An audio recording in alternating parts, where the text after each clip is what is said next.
کسی کی بینائی جلی گئی تو کوئی ناقابل بیان درد سے کرانے پر مجبور ہے۔ غزدار اسکول بس حملے میں زخمی طلبہ CMH کوئٹہ میں زیر علاج ہیں۔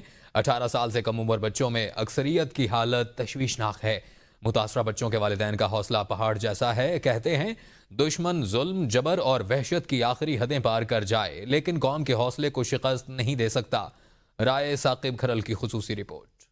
CMH کوئٹہ کا ICU ہے جہاں پہ خزدار اٹیک کے جو ٹنے پھول جو زخمی ہیں وہ یہاں پہ ہیں۔ The kind of pain I felt here, the kind of agony and جو بچوں کی حالت ہے، بچوں کی آنکھیں نہیں کھل رہی، پورا فیس وونڈیڈ ہے، پوری باڈی وونڈیڈ ہے، لیکن جو سن پا رہے تھے اور جن کو پتا تھا کہ کوئی کیمرہ آیا ہے یا میڈیا والے آئے ہیں تو وہ ہمیں تھمز اپ آگے سے کر رہے تھے۔ میرے پیچھے آپ وہ بچے جو وکٹم ہیں خزدار پلاس کے وہ نظر آ رہے ہوں گے۔ تمام بچے جو ہیں بیڈس کے اوپر، they are like minors، یہ سارے 18 سال سے نیچے کے بچے ہیں۔ Most of them are in critical condition. دہشت گردوں نے پھولوں کے اوپر حملہ کر کے حال کیا کیا۔ عامر مسیح صاحب، آپ کی بیٹی ہیں؟ جی سر۔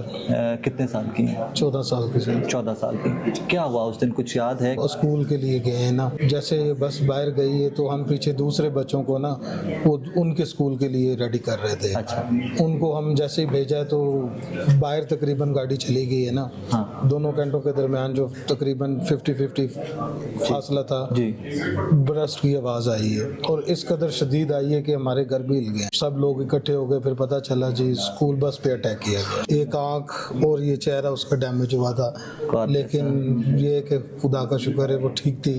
اس نے کہا پاپا پریشان نہ ہو۔ سب سے پہلے پتہ چلا ہے بڑی بچی کا عیشا سلیم 21 تاریخ کو بچے جس اسکول میں بچوں سے ملنے کے لیے اور ٹیچر وغیرہ سے ملنے کے لیے گئے تھے، تو صبح یہ حادثہ ہو گیا ہے۔ تو دوسری بچی جو ہے وہ کل ادھر CMH میں فوت ہو گئی تھی۔ دونوں بچیوں کا کل شام کو 5 بجے جنازہ آبائی گاؤں راولپنڈی کی تحصیل کلر فیدہ میں ادا کر دیا گیا ہے۔ ایک بچہ ابھی ان کا CMH میں ہے، اس کی ہیڈ انجری بھی ہے، لیفٹ آئیز بھی ڈیمیج ہے، کافی سیریس کنڈیشن میں ہے۔ ایسے بزدلانہ حملے کر کے ہماری پاک فوج کو وہ کمزور نہیں کر سکتا۔ یہ شہادت ہماری بچیوں نے جو دی ہے ملک پاکستان کی خاطر ہمیں فخر ہے کہ جو اس طرح کی کوئی حرکت کرتا ہے وہ انسان نہیں ہو سکتا، کوئی مذہب نہیں ہو سکتا، کوئی نیشنلٹی نہیں ہو سکتی، سمپلی انسان نہیں ہو سکتا۔ آپ کو بتائیں کہ DGISPR لیفٹیننٹ جنرل احمد شریف چودھری نے کہا ہے کہ بھارت کی ریاستی سرپرستی میں دہشت گرد بلوچستان میں متعدد دہشت گرد واقعات میں ملوث ہیں۔ بھارت کے وزیر اعظم مودی، سابق آرمی چیف، سلامتی امور کے مشیر اجیت دوول، دفاعی امور کے ماہرین پاکستان سے بلوچستان کو علیحدہ کرنے، کھلم کھلا دہشت گردی کو سپورٹ کرنے اور بلوچستان دہشت گردوں کو شہریت دینے کا بیانیہ بھی پھیلا رہے ہیں۔ صرف بھارتی فوج اور ان کی پراکسیز دہشت گرد بے حس اور انسانیت سے گرے نہیں، بلکہ بھارتی میڈیا بھی پاکستان میں معصوم بچوں پر دہشت گرد حملے کے بعد سفاکیت کا مظاہرہ کرتے رہے۔ DGISPR نے دکھایا کہ کیسے غزدار حملے کے بعد انڈین میڈیا چیخ کر خوشی کا اظہار کرتے رہے۔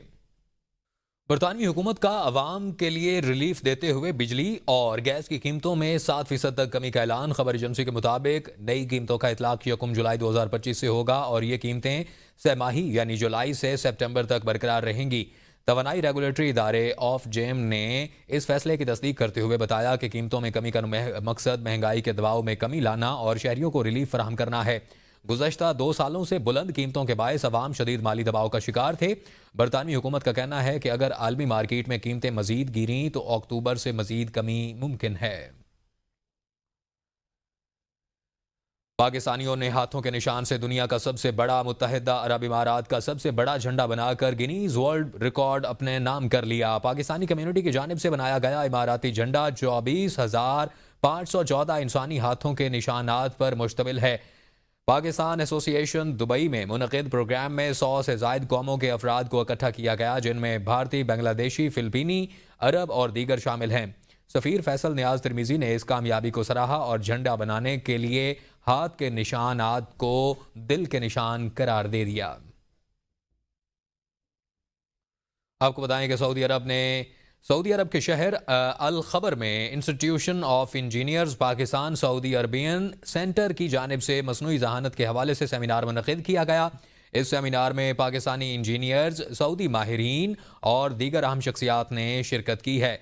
ایسٹرن ریجن کی جانب سے انجینئرنگ اور تعمیراتی شعبے میں مصنوعی ذہانت کے بڑھتے ہوئے استعمال پر ایک سیمینار منعقد کیا گیا۔ انٹرنیشنل فار انجینئرنگ کنسلٹنسی کے پروجیکٹس مینیجر انجینئر احمد ممدوح انور نے کہا کہ مصنوعی ذہانت کا استعمال انفراسٹرکچر اور انوویشن میں نئی جدت لا رہا ہے اور دنیا بھر کے انجینئرز تعمیراتی شعبے میں اس سے فائدہ اٹھا رہے ہیں۔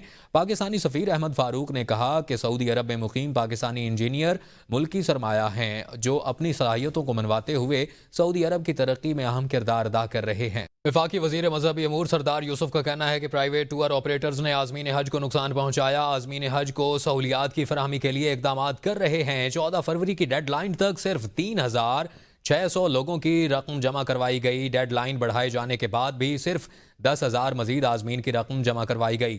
وزیر اعظم شہباز شریف نے بھی معاملے کا فوری نوٹس لیا تھا۔ پرائیویٹ سکیم کے تحت 25,698 عازمین حجاز مقدس جائیں گے۔ نجی شعبے نے عازمین حج کے لیے بر وقت اقدامات نہیں کیے۔ سعودی حکومت نے نجی شعبے کو 14 فروری تک 25% رقم جمع کروانے کی ہدایت کی تھی۔ سعودی تعلیمات تھی اس کے مطابق سرکاری سکیم کے تحت جو ہے وہ جتنا بھی کوٹا وہ اویل کر لیا گیا۔ اس پر جو پروسیس ہوا بر وقت سارے جو ڈیڈ لائن انہوں نے دی تھی اس کے مطابق اس کے پیسے بھی چلے گئے۔ 14 فروری تک صرف اور صرف 3,000 اور تقریباً 600 لوگوں نے وہاں پیسے جمع کیے تھے۔ سہولیات فراہم کریں گے تو اس کے لیے آپ جمع کریں، تو اس کے باوجود انہوں نے مزید جو 10,000 کا جمع کیا تو ٹوٹل 13,600 کے لگ بھگ تھی۔ وزیر اعظم صاحب نے فوری طور پر نوٹس لیا جب ان کے علم میں یہ باتیں آئیں۔ 25,698 تقریباً یہ اس سکیم کے تحت وہ آج کی سعادت حاصل کر سکیں گے۔ آپ کو بتائیں کہ سینیٹر محسن عزیز کی زیر صدارت سینٹ کی قائمہ کمیٹی توانائی کے اجلاس میں صوبوں کے ذمے وفاقی بقایا جات اور بجلی کی تقسیم کار کمپنیوں ڈسکوز کی نجکاری پر تفصیلی غور کیا گیا۔ چیئرمین کمیٹی نے NFC کے ذریعے صوبائی پاور ڈیوز ایڈجسٹمنٹ کا معاملہ اٹھایا، جس پر توانائی حکام نے بتایا کہ صوبوں سے 161 ارب روپے واجب الادا ہیں، جن میں پنجاب کے 42 ارب، سندھ کے 68 ارب، بلوچستان کے 42 ارب اور KP کے 10 ارب شامل ہیں۔ وزیر توانائی اویس لغاری نے کہا کہ وزارت اعلیٰ کو خط لکھ کر رقم کی ادائیگی کے حوالے سے درخواست کی گئی ہے۔ اجلاس میں بتایا گیا ہے ڈسکوز کے نئے بورڈز کی تشکیل کے بعد نقصانات میں 140 ارب روپے تک کمی آئی ہے۔ بارکھان میں شدید گرمی کے بعد بارش نے ماحول خوشگوار بنا دیا۔ بارش سے گرمی کی شدت میں کمی آ گئی۔ ژالہ باری سے سیب، آڑو اور دیگر تیار فصلوں کو شدید نقصان پہنچا۔ محکمہ موسمیات کے مطابق اگلے 2 روز تک مختلف اضلاع میں بارش کا امکان ہے۔ آپ کو بتائیں کہ بارکھان میں شدید بارش کے بعد گرمی کی شدت میں کمی آ گئی۔ ژالہ باری کے سبب سیب اور آڑو کی فصل کو شدید نقصان پہنچا۔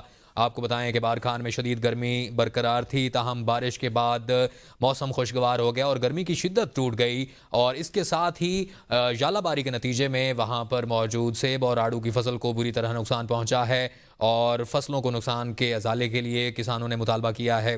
اور محکمہ موسمیات کے مطابق آئندہ 2 روز کے لیے مزید ملک کے مختلف شہروں میں بارشوں کا امکان ہے۔ ABN نیوز اسٹوڈیو سے فی الوقت کے لیے اتنا ہی۔ باخبر رہنے کے لیے دیکھتے رہیے ABN نیوز۔